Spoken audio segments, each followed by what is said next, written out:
บตอง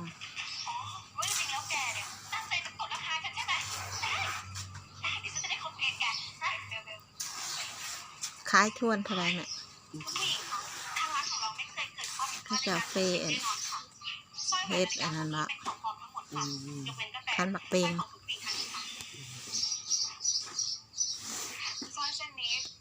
มันเคยซื้อให้ฉันซื้อของขวัญวันเกิดมาให้แม่เขาทำอะไรผิดอะคะ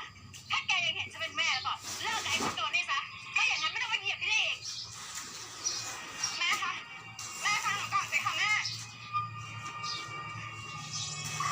ทำไมฉันไม่ได้แฟนอาจจะตองงามๆประเฮ็ดของเบงเฮ็ดคันหมักเบง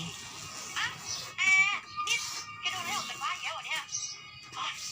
ฉันเตือนแกแล้วใช่ไหมว่าให้แกรีบเลิกเลยไม่ต้องจบตรงนี้ซะแกโมเสียเวลาเลย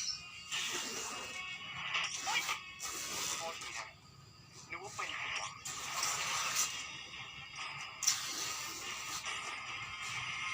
น้องย้ายมอไซค์หน่อยขวางทางอ่ะเขาไปเรียกมอไซค์นะ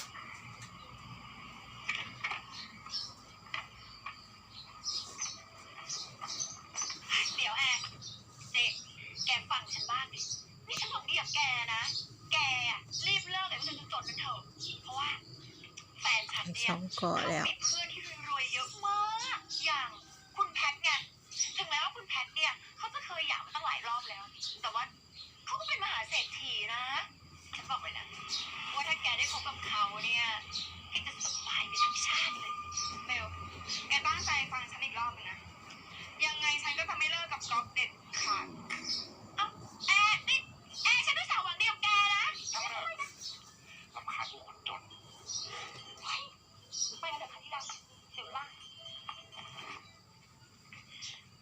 ก๊อฟจ่ายค่าเช่าบ้านไปหมดแล้วนะนี่เหลือเงินอีกเยอะเลยนะเอาไว้พรุ่งนี้เราไปหาอะไรกินกันหน่อยไหมเอาเป็นไรปะเนี่ย